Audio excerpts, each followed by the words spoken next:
주간 미장안입니다. 4월 28일부터 5월 2일까지 지난 한 주 미국 증시 어땠을까요? 저희가 받은 자료들을 바탕으로 해서요. 시장의 핵심적인 흐름 그리고 좀 주목해야 할 포인트들 명쾌하게 정리해 드릴게요. 지난주 시장 상황을 좀 생생하게 파악하시는 시간이 됐으면 합니다. 네, 안녕하세요. 겉으로 보기에는 기소주 중심으로 좀 시원하게 반등한 것 같지만요. 근데 속을 좀 들여다보면 여러 해석이 가능한, 좀 흥미로운 한 주였습니다. 어떤 점들을 저희가 좀 눈여겨봐야 할지 같이 한번 자세히 이야기 나눠보시죠. 좋습니다. 우선 시장 전반적인 분위기부터 좀 볼까요? 주요 지수들이 다 같이 올랐더라고요.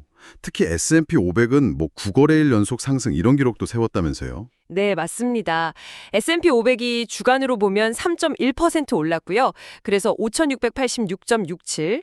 그리고 나스닥은 3.5% 상승해서 17,710.74. 다우지수도 2.4% 올라서 47,052.96으로 마감했습니다. 이게 중요한 게 4월 초에 관세 우려 때문에 하락했던 폭 있잖아요. 그거를 상당 부분 회복했다는 점이죠. 주로 기술주하고 금융주가 이 반등을 좀 이끌었습니다. 와, 정말 인상적인 반등이네요. 그러면 이 상승의 동력은 어디서 찾을 수 있을까요?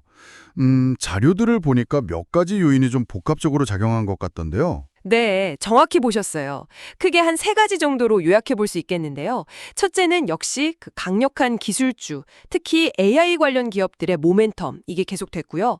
둘째는 4월 고용지표가 생각보다 괜찮게 나왔어요. 비논업 부문 신규 고용이 17만 7천 명 증가했고 실업률도 4.2%로 안정세를 유지했거든요. 이게 경기 침체 우려를 좀 덜어주는 역할을 했죠. 맞아요. 그 고용지표 저도 자료 봤는데 세부 내용이 꽤 긍정적이더라고요. 이런 지표들이 투자 심리를 확실히 좀 끌어올린 것 같네요.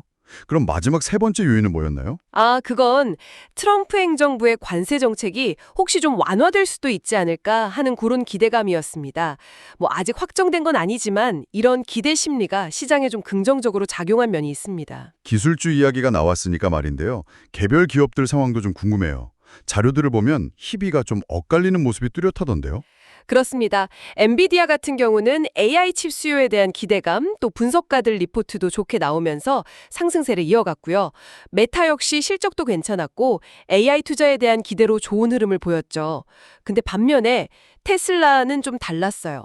중국 시장에서 가격을 내리기로 한 결정이 악재로 작용하면서 주간으로 8.5%나 하락했습니다. 8.5%나요? 그건 정말 많이 빠진 건데요. 네, 이게 전기차 시장 경쟁이 얼마나 심화되고 있는지 또 수익성 압박이 여전하다는 걸 좀 보여주는 사례라고 할 수 있겠죠. 기술주 안에서도 이렇게 명암이 갈리는군요.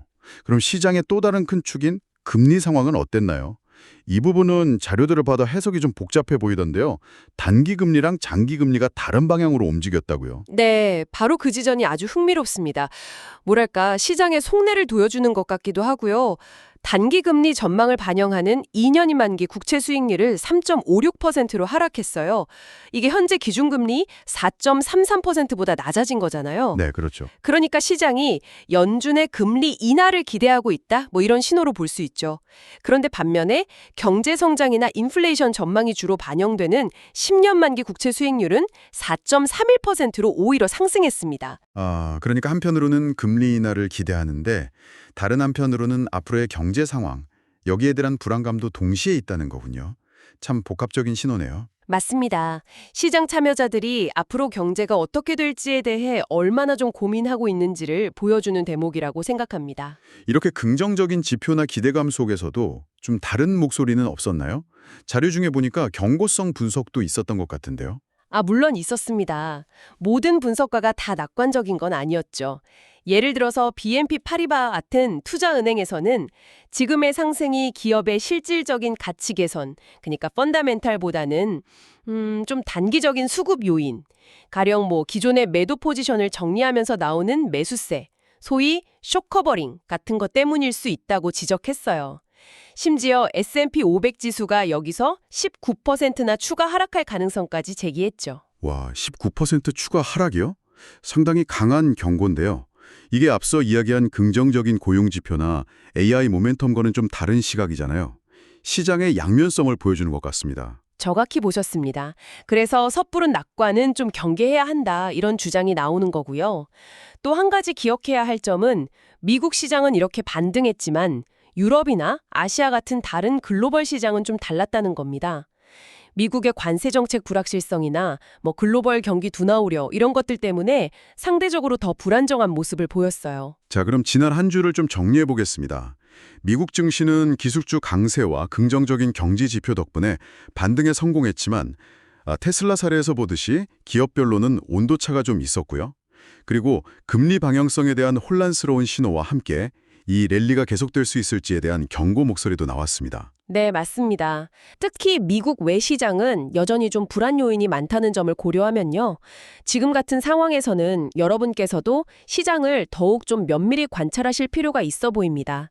특정 자산이나 테마에 이렇게 집중하기보다는 위험을 분산하는 전략이 왜 중요한지 다시 한번 좀 생각하게 되는 그런 시점이죠. 네, 마지막으로 여러분께 생각해 볼 질문 하나 던져드리고 싶네요.